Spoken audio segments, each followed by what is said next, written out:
और यहाँ पर हम ऐड करेंगे एक 20 डेज का एक्सपोनेंशियल मूविंग एवरेज। तो ध्यान से देखिए, आपके सामने एक चार्ट है जिसमें हमारे पास में दो मूविंग एवरेज है। कौन कौन से? एक 100 डेज का एक्सपोनेंशियल मूविंग एवरेज है और दूसरा हमारे पास में 20 डेज का मूविंग एवरेज है। अब यहाँ पर स्ट्रेटेजी क्या है? स्ट्रेटेजी है सिंपल, हर स्टॉक को उन कंडीशन पर खरा उतरना होता है। वो कौन कौन सी हैं? सबसे पहले तो किसी भी कंपनी के फंडामेंटल्स स्ट्रॉन्ग होने चाहिए जिसमें आप ट्रेडिंग करना चाहते हैं। फर्स्ट, फंडामेंटल्स कंपनी के स्ट्रॉन्ग होने ही होने चाहिए। सेकंड, कंपनी का लॉन्ग टर्म का चार्ट अप ट्रेंड में होना चाहिए। ये सेकंड कंडीशन है हमारी, जो स्टॉक पर हम अप्लाई करेंगे ट्रेडिंग करने से पहले। और थर्ड, कंपनी का बिजनेस ग्रो कर रहा होना चाहिए। ऐसा नहीं है कि केवल चार्ट ऊपर भाग रहा है और कंपनी का बिजनेस खराब हो रहा है या फंडामेंटल्स खराब हो रहे हैं। ये तीनों जो हमारी कंडीशंस है, उन कंडीशंस पर जो कंपनी यहाँ पर खरी उतरेगी, हम उसमें अपनी इस स्ट्रेटजी को अप्लाई कर सकते हैं। ठीक है, ये है बाटा इंडिया, वही जूते चप्पल बनाने वाली कंपनी। स्ट्रेटजी क्या है?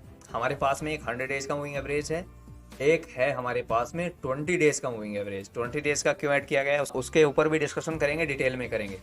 स्ट्रेटजी ये है कि जब हमारा 20 डेज का मूविंग एवरेज 100 डेज के मूविंग एवरेज को नीचे की तरफ काट दे तो हमें कंपनी को रडार पर रख लेना है अपनी। ये लाइन है हमारी 20 डेज का मूविंग एवरेज और ये लाइन है हमारी 100 डेज का मूविंग एवरेज। ठीक है, ये दो लाइन है। तो हुआ क्या, यहाँ पर जो 20 डेज का मूविंग एवरेज है उस एवरेज ने हमारे 100 डेज के मूविंग एवरेज को नीचे की तरफ काट दिया। अब जैसे स्टॉक गिर रहा है तो 100 डेज का भी नीचे आने लगेगा थोड़े टाइम के बाद में।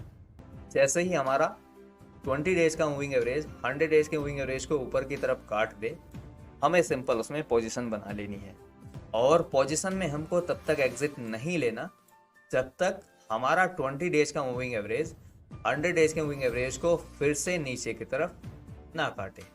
अगर यहाँ पर हमारे 20 डेज के मूविंग एवरेज ने 100 डेज के मूविंग एवरेज को ब्रेकआउट दिया तो ये है हमारा एंट्री पॉइंट, जहाँ पर हमारा 20 डेज का मूविंग एवरेज हमारे 100 डेज के मूविंग एवरेज को ऊपर की तरफ काट रहा है। एंड ये होगा हमारा एग्जिट पॉइंट। और ये स्ट्रेटेजी ऐसी है, अगर आप केवल इस स्ट्रेटेजी से भी यहाँ पर मार्केट में ट्रेडिंग करते हैं तो इतनी सिंपल स्ट्रेटेजी है, अगर आप 100 ट्रेड लेंगे तो उसमें से आपकी 10 ही फेल होंगी। 90% एक्यूरेसी के साथ में इसमें आप ट्रेड कर सकते हैं। ध्यान से देखिए इस कंपनी को, तो जो हमारा यहाँ पर गिरावट हुई थी, ये टाइम था करीब 2016 के बाद में। यहाँ पर ये गिरावट होती है 2016 के अगस्त के बाद में। हमारा 20 डेज का मूविंग एवरेज जो रेड लाइन है, ये हमारी 100 डेज के मूविंग एवरेज को नीचे की तरफ ब्रेक डाउन दे रही है। ध्यान से देखिए, अब यहाँ पर करना क्या है, सिंपल हमको इसको रडार पर रख लेना है अपनी, यानी कि सीट बेल्ट बांधकर तैयार हो जाना है। और हमें वेट करना है जब ये 20 डेज का मूविंग एवरेज 100 डेज के मूविंग एवरेज के ऊपर ब्रेकआउट देता है। जो 100 डेज का मूविंग एवरेज है 20 डेज के मूविंग एवरेज ने उसको क्रॉस ओवर दिया ऊपर की तरफ। यहाँ पर ये हो गया हमारा एंट्री पॉइंट या बाइंग लेवल। यहाँ से कंपनी का ट्रेंड होता है स्टार्ट। ठीक है, ये टाइम है हमारा जहां से हमने अपनी एंट्री बनाई। 20 डेज के मूविंग एवरेज ने 100 डेज के मूविंग एवरेज को ना तो यहाँ पर काटा है ना ही यहाँ पर काटा है। भले ही स्टॉक ने भले ही काटा हो, लेकिन 20 डेज के मूविंग एवरेज ने नहीं काटा, ना ही यहाँ पर काटा।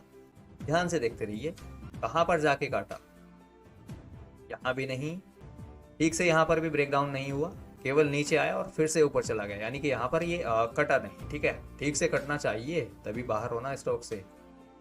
यहाँ से यहाँ तक हमारा 20 डेज के मूविंग एवरेज ने 100 डेज के मूविंग एवरेज को ब्रेकडाउन नहीं दिया, तो हमने एंट्री बनाई थी यहाँ पर 2017 के जनवरी में। करीब लेवल्स थे 480 के, और यहाँ से यहाँ तक 100 डेज के मूविंग एवरेज को 20 डेज के मूविंग एवरेज ने ब्रेकडाउन दिया यहाँ पर जब कोविड आया।